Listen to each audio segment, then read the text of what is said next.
Pastor Sharo, and this is the Preacher Girl podcast. Thank you so much for joining us today. If you've been here before, then you know exactly what we're all about. We believe that you don't need a pulpit, you just need a message to preach.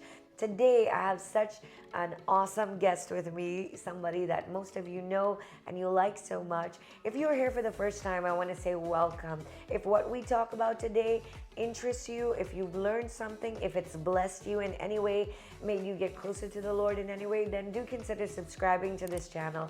You will not regret it. We have a new video every Wednesday of every week. So today, I have one of my very best friends on the planet. We've been best friends for over 2.5 decades. That's how old we are. And she is who everybody kind of knows her as Pastor Jodi. She's one of the co-pastors of the church I pastor, which is Hope NYC. But her real and given name is Leslie Douglas. So hi, Joe. Hi. So tell everybody before we get into this topic, which is, by the way, a very serious topic today. Why do people call you Jodi if your name is Leslie? Well, many years ago, right after I just met Pastor Sharo, we were all hanging out at her house and her parents came to visit from Trinidad, and I was meeting them for the first time, and Bishop Marlowe was going to tell me something in the group of people we were sitting there talking, and he was going to direct a comment to me, and he said, Jodi. And then he finished his sentence, and everybody cracked up laughing because they realized that he had just pulled a name from thin air. He couldn't remember my actual name, so he just called me what I looked like. And then it became a joke, and then people started to hear people joking with me, hey Jodi, and they thought my name was actually Jodi, and it just stuck. So 25 years later, it's what most people call her in New York, especially Jodi or Pastor Jodi. So Jodi is married. She is my age and just has a 1-year-old son. Do the math. She's a brave woman, and he's amazing. It's Caleb. This is him right here. Ta-da! You guys all know him. He's always on my Instagram. And but I want to tell you a very serious story of what happened to me yesterday and why Jodi is here today. We just came back from youth camp, and it was so hot, like 90-something degrees. It was terrible, and but everything was fine. By the time we came back, though, yesterday, I got up from the couch and looked down, and my feet had swollen to the size of balloons. It was so fat and hard to the touch, shiny, smooth, and like you could see an indentation when I poked it. Mm-hmm. And it was so uncomfortable. Shoes couldn't get on my feet, and I didn't know what to do. So I slept with my feet elevated. And then when I woke up the next morning, it was gone. It was, it shrunk back to normal size. But by the time I worked out and came back, it was swelling again. And it was so uncomfortable to me. But the thing that really stuck in my mind, though, was Joe, because for as long as I've known her, she struggled with that issue with swollen feet and legs like you've never imagined. So I asked her if she could come on the podcast today to talk to us about this particular condition that she has. Some of you don't know this. She's never said or told people about this. So I'm so grateful that she is bold enough and transparent enough to share with you, Preacher Girl. So Joe, tell us what it is and tell us what the symptoms look like. Okay, the condition that I have is actually a disease, and there isn't a whole lot of research done about it. It's called lipedema. And it sounds very similar to another condition that's called lipidemia, which is basically high cholesterol. So sometimes when I go to a doctor and I have to say, they ask about my medical history and I say that I have lipedema, they misunderstand because it's not very well known. Right. So it's characterized by usually much larger lower extremities than upper, and your legs look very column-like, they describe it sort of like a tree trunk appearance.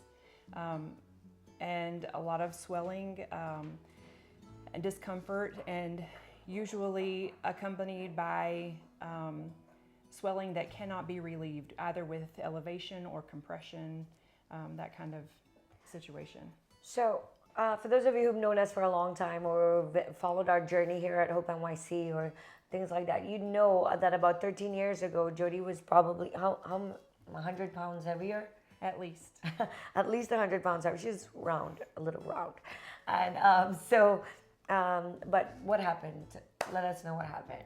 Well, I've never been really the kind of person to hide, you know, my lifestyle or what have you. And talking about this issue with my legs is just not something that I've ever done because it's a lot of questions and I don't have a whole lot of answers. But in my pursuit of trying to resolve what was going on with my legs, I've seen many doctors, and spent lots of money and time trying to figure out what was going on. And so in response to a lot of those doctor's appointments, they were telling me, well, it's just because you're overweight and your body can't handle the amount of weight that it's carrying and it's impairing your circulation. You need to lose weight. And I tried. I did all kinds of diets. I've been a nurse for 25 years on my feet, walking a lot, and it just never seemed that anything I did worked. So I had bariatric surgery, which was surgery to help me lose weight. And I did lose weight. However, my body didn't change the way I anticipated. I lost the weight, but my legs never changed. And that was very disappointing. I bet so. It was, and I mean, literally, she was shrinking before our very eyes. But if you looked at her from waist up, you knew it was working. But if you looked at her from waist down, you wondered if it was working. So it was not definitely not an evenly, dispersed weight loss. So a lot of people talk about maybe she's just pear-shaped. Have you gotten that a lot? A lot of people have assumed that it's just, well, maybe that's genetically the way your family is shaped. Right. But it's more than that. And when did you realize, wait a minute, this is not a weight issue, this is something else? It took, after all those doctor's appointments and even after we moved here to New York and seeing many doctors here, before a vascular surgeon finally said to me, what you have is lipedema. And so I said, what is that? I'm a nurse and I've never heard of this condition. And they didn't even have a lot of information to offer me, and their best answer was to research on the internet. And so I began to do that. And what did you find out? So lipedema is actually a disorder that there is no cure. Right now it's in very heavy research by some doctors. There's not a lot of doctors that research it, but they're diligently working trying to find a way to remedy it. But it causes an abnormal growth of fat cells. So it's not metabolic fat, which means it can't be burned with diet and exercise. It does not just go away whenever you stop eating or you work out extra hard. It just doesn't leave your body, which is why the weight loss surgery didn't affect it. Wow. So that's technically, I remember you saying that it's not just fat cells, it's diseased. It's diseased fat, and it grows in sort of what they call nodules, which is like little knobs inside your skin. And it causes it to be very painful because they are sort of attached to the fascia, which is the tissue that covers your muscles and causes them to it sort of holds everything tight and keeps everything pressed in the way that it's supposed to be. And this disease actually causes your fascia to break down. So, a lot of people would probably be reluctant to say this, but when I walk, it feels like a bowl of jelly. Like I can literally feel my skin moving around very loosely. And it shouldn't be that way because my lipedema is actually pretty advanced. And really right now, the only treatment that they have for it is like liposuction, surgical removal of the fat. So it's not necessarily like what you would do just to enhance your appearance. It's much more in depth. So if they did that kind of liposuction, would it come back? If they don't remove all of the fat, it can grow back. Wow. The diseased fat can continue to grow. So tell us about what it feels like. Tell us about the symptoms, because some days she would just cry. I'm telling you, some days I would come in and just find her crying. And if you don't, because it doesn't present like bellyache, or it's not a headache, it's a leg pain. And it's a leg pain because your skin feels a certain way and things like that. Describe that to us and tell us what that feels like. So on a general day-to-day basis, it feels like I'm walking in waist-deep mud. Every step feels very heavy and difficult, and it actually, in this stage, it actually causes me a lot of joint pain because the weight is dispersed disproportionately. It puts strain on my joints, and so Sometimes when I stand up, I have to be careful that I don't fall down because I'll get like a really sharp shooting pain or something like that, because the way that abnormal tissue is connected, it actually causes like a pulling, which makes a sharp pain, but it also causes interference in the way the fluid in your body circulates, and so that leads to swelling in my legs. So it just looks from the outside like it's a lot of fluid there, but it's actually not always a lot of fluid. It does cause my skin to retain fluid, but whenever you see me on those days, whenever I will actually cry in pain, it's because it has affected my skin to the point that it's so painful I can't even stand for my clothes to rest against me. It causes almost to the point of skin infection sometimes, what's called cellulitis, where the skin is just so tight and so like it couldn't stretch anymore or it's going to burst. Wow. And it's made worse by pregnancy hormones. So after having Caleb, it's actually changed and gotten even worse. Wow. And that's, how long has that stretching, tearing kind of feeling been a part of your life? Well, I think the onset of this disease, I could pretty much narrow down from many questions from many doctors to when I was about 27, the first time that I saw it present. And I came home from work one day and suddenly my legs looked like just giant marshmallows. Wow, like one day it Just from one day to the next. Wow. It was like, I always had a build like my dad, which is, genetically what my family always chalked it up to. She's just big like her dad. And so my legs were never, I never had like normal looking, small, petite, pretty girl legs. I always had, big legs, but they went from being just bigger legs to being, whoa, what happened? Something is very not right here. And it didn't matter what I did. The doctors tried fluid pills. They said, wear compression, do this, do that. And as soon as I take the compression off, they would just re-inflate. Fluid pills did nothing. And it just got to the point where I was like, every time they would tell me there's nothing you could do, I would just get on the verge of depression because it feels so hopeless. And I can't tell you how many vigils, you've probably seen me at all of our vigils, lay with literally my legs on the altar and ask God, you've got to heal this because that's all that there is left. Yeah. And don't get me wrong, we're still and will always be believing for a miracle because we believe that God is more than able, that this is not a big deal for him. Sometimes we can't really, and this is what I preached yesterday, we can't really understand all God's reasons. But I promise you this, when you get to heaven, you won't be asking God why. Because once we get there, we realize that all of his decisions, all of his choices were the right ones.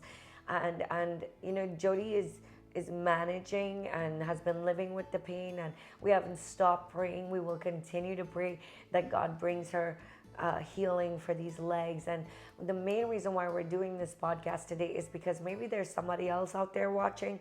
Maybe you have lipedema. Maybe you never knew why it is that your skin felt so tight or the pain is in your body, and wanted to bring it to the forefront, to let those of you who may be suffering from something like this, or maybe not this, something that doctors don't understand or nobody else identifies with, or maybe you're being, judged by somebody else. Because Joe, I'm sure people thought you just didn't want to exercise. Yeah, I've been called just fat.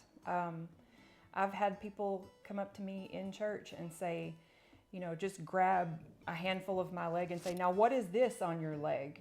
I've even had people, it's a very rare occasion that you will ever catch me in shorts and anything, anything more than a long dress, because I have had people on the couple of times that you do catch me in shorts, usually like we go to Splish Splash. And a man in our church actually walked up to me and said, I know your legs were big, but I never knew they were that big. And then another time someone... He doesn't go to my church. Someone came up to me and grabbed my calf and said, if I had to cook this, I wonder how long it would take.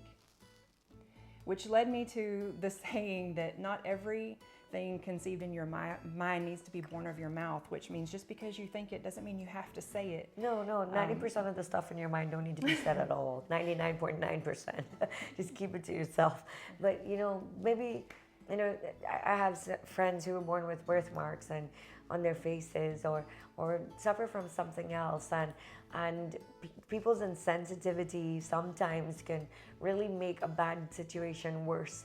But all of us have things that we battle with, but I really want us to be able to be sensitive and to be compassionate and to really try to understand that it's easy to look at somebody else and make value judgments. So say, well, if she would, everybody has a great piece of advice for what. In fact, you might be watching out thinking you can give Jodi suggestions. I don't know, people are going to tell you drink O'Reilly juice and whatever. Guys, if it's been out there, she's probably tried it. And but I want you to know that it's okay, one, to talk about it, and it's okay to go to the doctor and find out if there's something that can be done about it.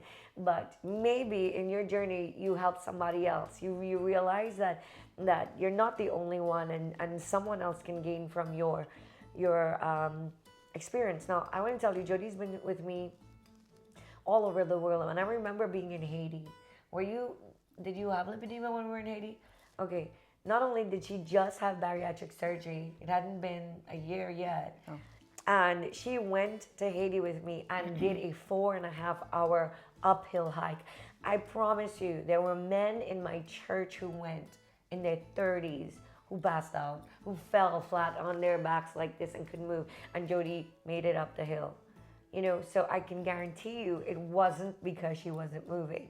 It has never been because she sat down. She and I, we were in every roller coaster in the world together, you know, that they would let her on. Sometimes they wouldn't because of the size of her legs.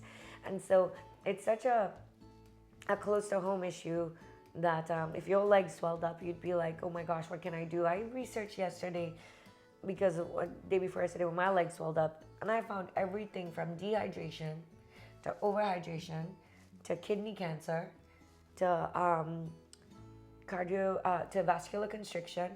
So I'm telling you, they diagnosed everything. Even bladder cancer can cause you. Don't Google your sickness, because you'll have every disease this side of the equator. You Definitely. know, but this one is it's a real condition, and I had never heard of it since or after Joe. You know, she's the only person that I personally know. Maybe there are others, but I know her, so that's why we wanted to bring it to you. So, Joe, how much of a stronghold or a point of sadness has this been for you? How different do you see your life being if this wasn't a condition? I think that my life would probably be very different. I've tried not to let it hold me back, but a lot of times physically, I just can look at something and know that, you know, okay, I want to join the biking club, but I don't want to be the last one reaching 5 hours after everybody else, you know, so I will just not do it because I already know the difficulty that it's going to impose. And so a lot of things, it has stopped me from doing many things that I would have liked to do, and, you know, having been more outgoing to do lots of things. But the one thing that has always held true in my mind is that I know for a fact that it doesn't matter what challenges I face in this life. I am who God made me to be, and I will do everything that He made me to do, irregardless of whatever conditions I have to deal with. For sure. And so I just have kept in my mind that I have to keep pushing towards that as much as I possibly can, and just not let it hold me back. Yeah. Lipedema in itself is a very underdiagnosed condition. A lot of times people just say, well, you're too fat. Yeah. You notice it markedly in people that have that disproportionate look. They typically look for it to be from the belly button down, and then in more progressed cases, the farther along it goes, it can actually spread to your upper abdomen and your arms, which is why you get this little extra hangy part here. It could also be that God put it there so we can play with it. The kids always gravitate and to that squeeze part of and squeeze and squeeze. She's so soft right there. And I certainly don't mean to make light of it. If you know Pastor Joe and me and our relationship, that's pretty much how it goes. But, you know, just the fact that Joe is literally every day is a day of pain. And I don't like that. I don't want it to be that way. So I do want to just ask each and every one of you to remember Pastor Jodi in prayer, because that's what the Preacher Girl community is for. We want to pray one for a healing. And we want to pray that God helps us to find solutions to this, because I guarantee you she's not letting it hold her back. And I want you guys, whatever your particular handicap, for want of a better word, can be, we let stupid things like somebody said something keep us from doing the big things in our life. When there are people who have obstacles and who have real issues, who've not let it hold them back from doing what God called them to do. She could have stayed in Texas and put her feet up forever, but she trudged the way she says it. It's so politically incorrect, but she said, I picked my fat self up and moved to New York. She said it, not me, okay? But literally, she has never, ever let any of those things hold her back. And I appreciate that. I love that about her. Joe, I'm just going to give you a minute to just address the preacher girls and just let them know from your heart what the Holy Spirit is telling you to say. I just wanted to let each and every one of you ladies know, or if it's even any guys listening, that we all have insecurities in this life, whether it's about your body or about your capabilities, but none of those things belong to you. This body is only temporary, and the things that we face in it are only temporary. And just set those things aside and set your focus on God. And as long as you strive towards Him and set Him as your mark and push towards it, don't let the little distractions stop you. There will always be something. You will always find something. There will always be something there to trip you up and make you stumble. But let those things be the small things that slip away. Don't let them be the things that you hold on to. Let the Word of God be what fills you, and your devotion and dedication to Him and striving to do what He created you for be your driving force, no matter what. What a powerful message. And I don't want you to ever forget that. Don't ever forget it. Everything you need to be what God called you to be is already in you. Even the hard things are your testimony. They become what God made you to be, and God will use it for a greater work in your future. So preacher girls, I really do hope you've enjoyed this. You're free to reach out to Pastor Jo to let her know your thoughts, ask her questions.